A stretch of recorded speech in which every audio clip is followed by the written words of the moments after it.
One of my earliest encounters with this phenomena was when I met a little girl named Katie. Help her! Please, somebody help her! I was looking down at her lifeless body, wondering if there was any way that she could be saved. The CAT scan showed massive swelling of the brain, no gag reflex, and an artificial lung machine was breathing for her.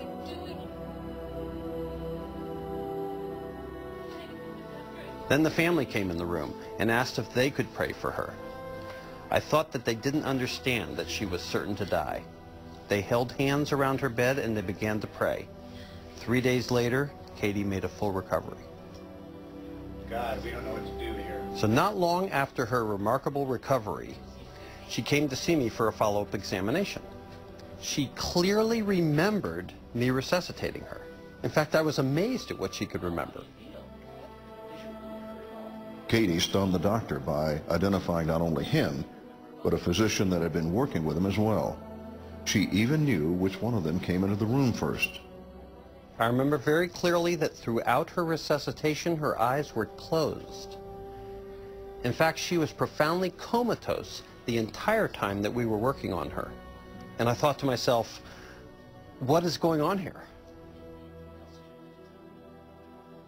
His curiosity fully piqued, Dr. Morse asked her what she remembered about being in the swimming pool. Her answer gave him another shock. Her innocent response was, "You mean when I met Jesus and Heavenly Father?" She didn't say anything more at the time.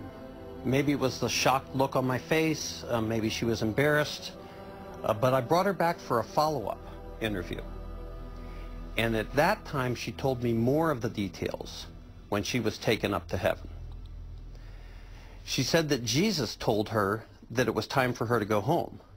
And she said, no, I want to stay here in heaven, and I'm having fun. And he then asked her, but don't you want to see your mother? And at that point, she returned to what we call consciousness. Did Katie actually get a glimpse of heaven? Few would argue that children like Katie have the capacity to make up such unique and detailed stories.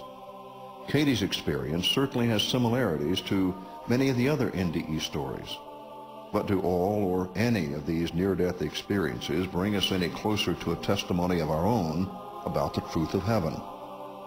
Based on the testimony of those who say they have been there and come back, both heaven and hell are very real places.